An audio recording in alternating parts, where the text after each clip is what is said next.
बिस्मिल्लाहिर्रहमानिर्रहीम, अस्सलाम वालेकुम। मैं हूं सुमेरा ख़ान और मैं वाबस्ता हूं समा टेलीविज़न से।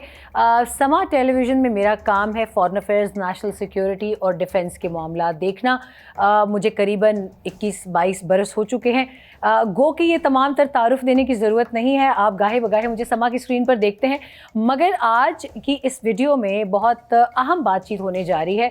और वो बातचीत अहम क्यों है? क्योंकि शायद ऐसा पहली बार हुआ है कि खैबर पख्तूनख्वा के नौ मुंतखब वज़ीर आला, या मैं उनको न्यूली इनकमिंग वज़ीर आला, chief minister of Khyber Pakhtunkhwa कहूँ तो मुनासिब होगा, उन्होंने एक ख्वाहिश ज़ाहिर की कि इस्लामाबाद में मौजूद वो तमाम तर सहाफ़ी जो कि डिफेंस को कवर करते हैं, उनसे मुलाकात वो करना चाहते हैं। और I was part of that group.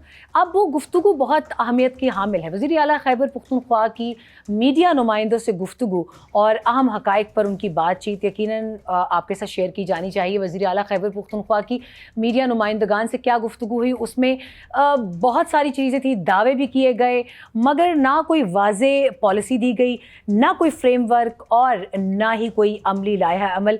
मुझे ऐसा लगा कि पॉलिसी बदलने की तकरार सिर्फ़ एक सियासी नारा है, क्योंकि ये नहीं बताया उन्होंने कि कौन सी मौजूदा पॉलिसी गलत है, किस हिस्से में तब्दीली दरकार है और मुतबादिल पॉलिसी क्या होगी। नॉन कस्टम पेड गाड़ियों के हवाले से उनसे सवालात शुरू हुए। उन्होंने बात आधी सच्चाई पर की, आधी में कुछ ये ऐसा था कि जो मुझे भी समझ नहीं आई।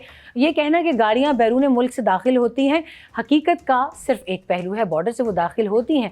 अगर वो ये समझते हैं कि गाड़ियाँ सूबे में दाखिल होने के बाद उनकी ज़िम्मेदारी ख़त्म हो जाती है, गलत है। सूबे में दाखिल होने के बाद सड़कों पर गाड़ियाँ चलती फिरती हैं। सूबाई पुलिस, ट्रैफिक निज़ाम, excise department, these are huge departments. इस मामले में वो क्या इक़दाम कर रहे हैं? जब अपनी ज़िम्मेदारी कबूल ना की जाए तो इल्ज़ाम तराशी सिर्फ सियासी शोबदाबाजी बनकर रह जाती है, ये हम सब जानते हैं। इसमें वज़ीर आला ने इस सवाल का भी जवाब नहीं दिया कि अगर वो ये समझते हैं कि मौजूदा पॉलिसी गलत है तो उन्होंने ये नहीं बताया। उन्हें ये बताना होगा कि असेंबली में उन्होंने कौन सा बिल पास करवाया, कौन सा एग्जीक्यूटिव ऑर्डर पास कराया, या कौन सा रूल पेश किया। सूबे में एनसीपी गाड़ियों की भरमार है। ख़ुद उन्होंने माना कि मलाकंड जो है वो टैक्स फ्री जोन है। ख़ुद सूबाई जो इन्फोर्समेंट की उनका लाहे अमल बताने का तरीका कार था, वो उसमें मुझे नाकाम नज़र आए हैं, और ये उनकी नाकामी का एक वाज़ेह सबूत भी है। मगर इसका एतराफ़ करने के बजाय उन्होंने सारा बोझ वफाक पर डाल दिया, जो कि एक गैर संजीदा तर्ज़ अमल है। मेरी उनसे काफ़ी डिटेल में बातचीत हुई। मैंने क्या सवाल पूछा उसकी जानिब में बाद में आती हूँ।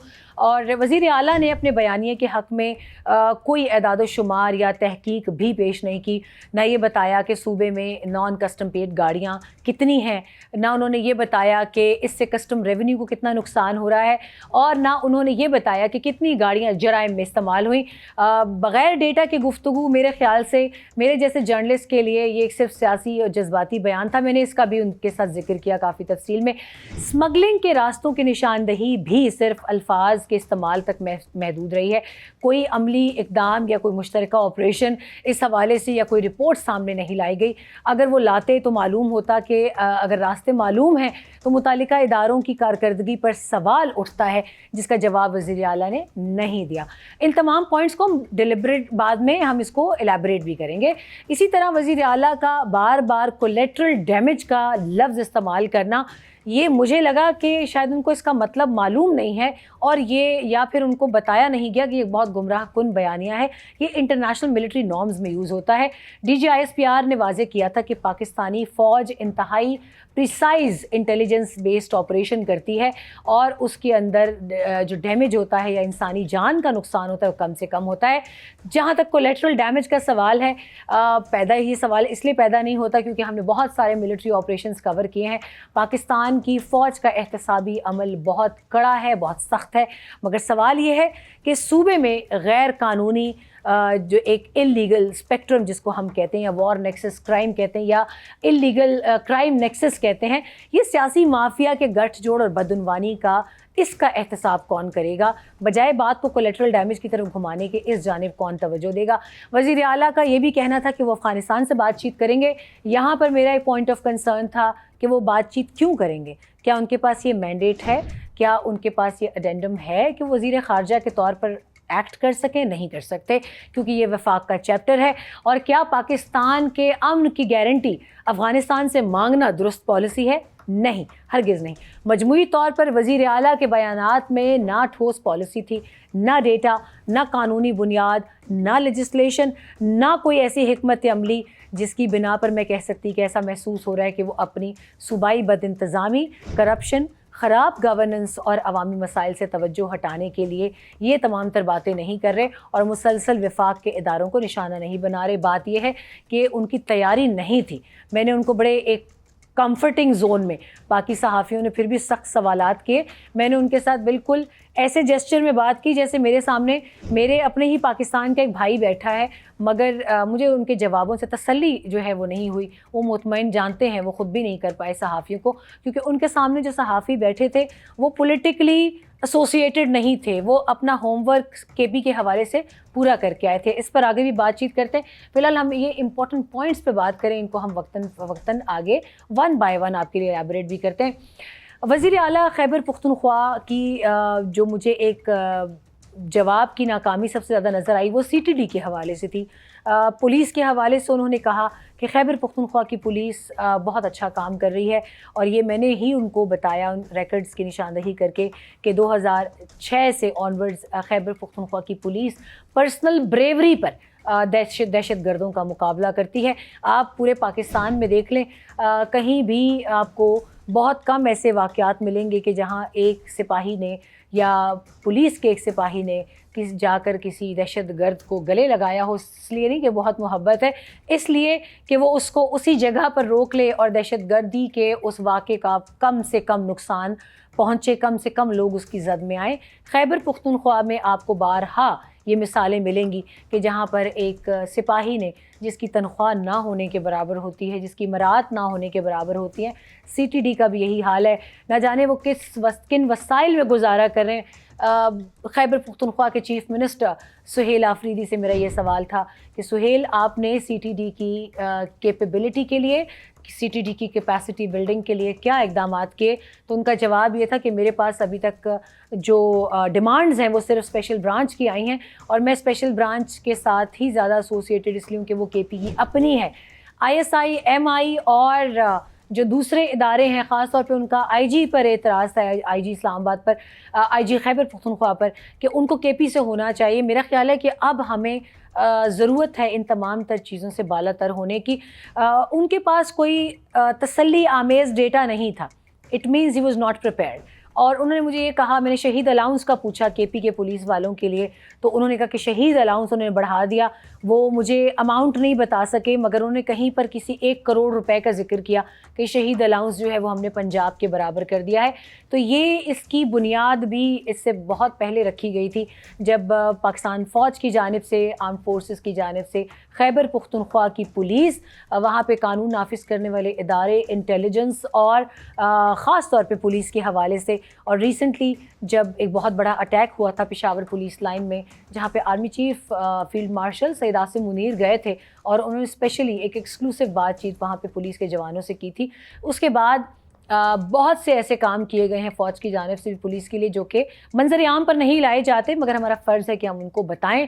پولیس کی کیپیسٹی بلڈنگ کے لیے فوج کی جانب سے بہت ساری تربیتی کورسز، سیشنز جو ہیں اس کو مرتب کیا گیا تاکہ ان کو ماڈرن ایڈوانس لائنز کے اوپر وار اگینسٹ ٹیررزم میں یا دہشت گردی کے اس خلاف اس جنگ میں طاقتور اور توانا بنایا جا سکے۔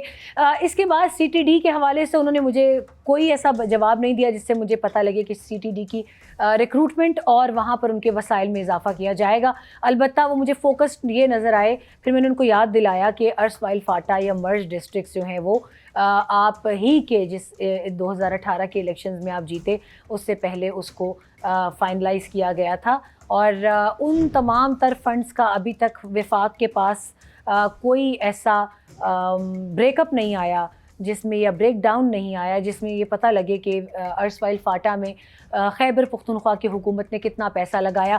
میں نے ایک اسکول کا ذکر کیا، پائندہ چینا، ایک اسکول بہت بڑا ہے، ایجوکیشنل انسٹیٹیوٹ ہے، اور وہ اگر آپ انٹرنیٹ پر سرچ کریں تو I have done a programme on that, وہ ایک بہت بڑا اسکول تھا جس کو پاکستان کی ملٹری نے بنایا، اور اس کو جب سول گورنمنٹ کے حوالے کیا گیا تو لاسٹ جب میں وہاں پر تھی تو 850 کی انرولمنٹ کے لیے 1100 अर्जियाँ आई थी बच्चों और बच्चियों दोनों की, मगर आज उस स्कूल में मैंने CM KP को बताया है, उनका इलाका है, और वो मुस्कुराए भी थोड़ा सा, क्योंकि मैं समझ गई कि शायद उनको पता है इस बात का, जानते होंगे। वहाँ पर ज़मींदारों ने अपने जानवर बांध रखे हैं, बच्चों का ना आना तकरीबन वहाँ पे ना होने के बराबर है एनरोलमेंट। तो बहुत अफसोस का मकाम है कि clear hold build and transition के फेजेस में से पाकिस्तान की आर्मी, पाकिस्तान के अवाम, law enforcement agencies, police, Khyber Pakhtunkhwa और CTD, इन्होंने बहुत कुर्बानियाँ दी हैं।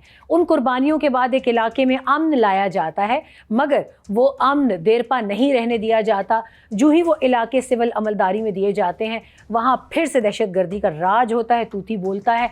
उन स्कूलों में दहशत गर्दों की पनाहगाहें बन जाती हैं, या वहाँ के लोकल ज़मींदार अपने जानवर बांधते हैं।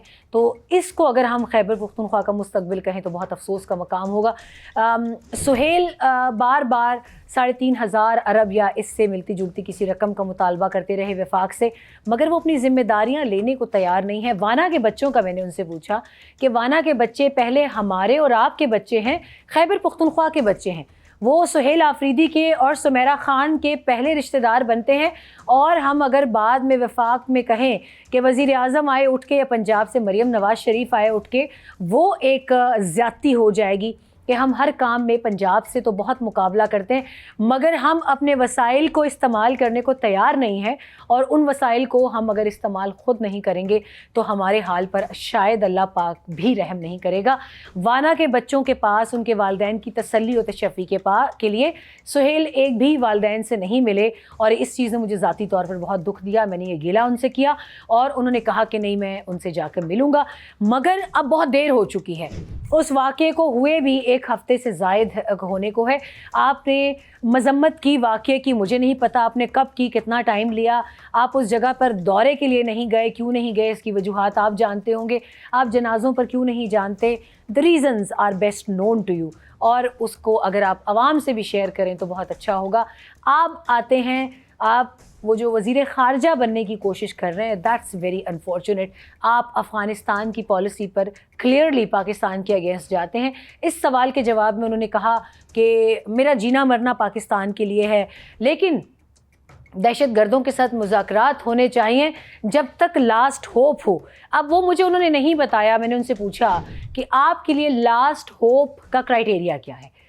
क्या आधा पाकिस्तान हाकिम बदहन, मेरे मुँह में खाक, जब आधे से ज़्यादा पाकिस्तान में दहशत गर्दी की आग भड़क चुकी होगी तब आप समझते हैं कि हमें उसके बाद ऑपरेशंस की जानिब जाना चाहिए, या हमें अफ़गानिस्तान को ग्रिल करना चाहिए, या आपके जहन में कोई और खाका है? वो भी नहीं बताया उन्होंने कि वो खाका क्या है, या वो लास्ट होप, वो लास्ट रिजॉर्ट क्या है, जहाँ तक उनको लगता है कि हमें बातचीत करनी चाहिए फितनौल ख़वारिज और फितनौल हिंद के साथ। अब आते हैं अफ़गानिस्तान से टॉक्स।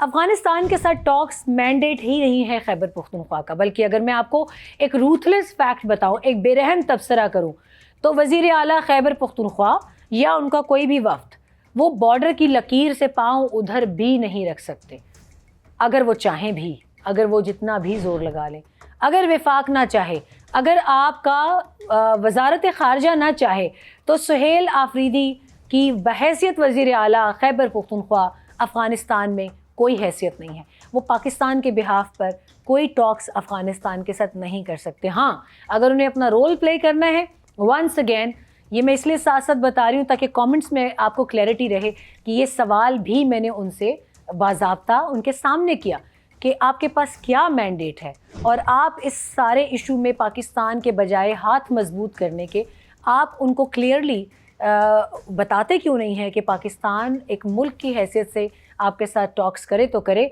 वरना अगर पाकिस्तान क्रैकडाउन का डिसीजन करता है तो मैं अपने मुल्क के साथ हूँ, लेकिन आप हमेशा दूसरी साइड पर खड़े नज़र आते हैं, ऐसा क्यों? उस पर उनका कहना था कि हम अपने कुछ मिनिस्टर्स या अपने कुछ लोगों के स्टेटमेंट्स देख चुके हैं और उसके पीछे कुछ ग्रीवेंसेस हैं। वो ग्रीवेंसेस क्या हैं वो भी नहीं बताए, लेकिन तैयारी नहीं थी उनकी डिफेंस रिपोर्टर्स या डिफेंस जर्नलिस्ट को फेस करने की, लिहाजा उन्होंने गोल मोल जवाब दिए। वाना पर उन्होंने नहीं क्लियर जवाब दिया, CTD पर नहीं जवाब दिया, उन्होंने यही कहा कि हम कर रहे हैं। फिर मेरा एक सवाल अहम था कि आप नेशनल सिक्योरिटी कमेटी की मीटिंग्स नहीं अटेंड करते, ख़ास तौर पर जहाँ पे अफ़गान रेफ्यूजीज़ के हवाले से डिस्कशंस हो, ख़ास तौर पर जहाँ ऐसी पॉलिसी साजी होनी हो کہ جس سے خیبر پختونخوا کو فائدہ پہنچنا ہے. تو انہوں نے کہا نہیں میں NFC اور کاؤنسل آف کامن انٹرسٹ میں اپنے صوبے کی نمائندگی کروں گا اور مجھے بلایا نہیں جاتا, جبکہ یہ بات آن ریکارڈ ہے کہ چیف منسٹر خیبر پختونخوا کو نہ بلایا جائے, ایسا ممکن ہی نہیں ہے. تمام اہم ملاقاتوں میں ان کو بلایا جاتا ہے. لہٰذا اب ریپ اپ کی جانب اگر جائیں تو مجھے بڑی حیرت ہوئی کہ سہیل آفریدی کو وزیر اعلیٰ بنے ہوئے اچھا خاصا وقت ہو چکا ہے. اول ان کو صوبے کی انتظامی معاملات پر آنا چاہیے, اور ان کا یہ کہنا کہ صوبے کے انتظامی معاملات کے لیے مجھے اڈیالہ جانا پڑتا ہے اور مجھے اپنے لیڈر سے گو ہیڈ لینا ہوتا ہے بہت سی چیزوں کے لیے, تو صوبے کا وزیر اعلیٰ ایک کانسٹیٹیوشنل کرسی پر بیٹھا ہے. اگر آپ ہر ڈیسیجن کے لیے اڈیالہ جیل جائیں گے اور ان سے جب تک اجازت نہیں ملتی آپ کچھ نہیں کریں گے, تو پھر آپ کو یہ کرسی کسی اہل انسان کے لیے چھوڑ دینی چاہیے. اور آپ کی اپنی کابینہ میں اس وقت کافی لوگ ایسے ہیں جس میں اگر میں پلینلی بھی 2-3 نام لوں تو شاید مزمل اسلم ہے, تیمور جھگڑا ہے, عاطف خان ہے, شاہرام ترکئی ہیں, اور ایسے اور بھی لوگ ہیں کہ جو اپنی پارٹی لائن لے کر چلیں, اس میں مجھے کوئی اعتراض نہیں ہے, مگر وہ یہ بھی کریں کہ انہوں نے صوبے کے انتظامی معاملات چلانے ہیں. لہٰذا اس کے ساتھ ہی اس کا میں اختتام کروں گی ایکسپلینر کا. آئی ہوپ کہ بہت سارے سوالات کے جواب آپ کو ملے ہوں گے, مگر بحیثیت پاکستانی آپ کو اپنی بھی آواز اٹھانی ہوگی. سہیل آفریدی کو وزارت اعلیٰ کے کرسی کے منصب کے ساتھ انصاف کرنے کے لیے, ان کو یہ احساس دلانے کے لیے آپ لوگوں کا فیڈ بیک بہت ضروری ہے, تاکہ خیبر پختونخوا کے عوام کو دہشت گردی کے ساتھ ساتھ بد انتظامی, بیڈ گورننس اور ایسے داخلی اور خارجی امور جن کے ساتھ KP کو ایک بالواسطہ یا بلا واسطہ سامنا کرنا پڑ رہا ہے, اس سے ان کو بچایا جا سکے. اپنا خیال رکھیے گا. اللہ حافظ.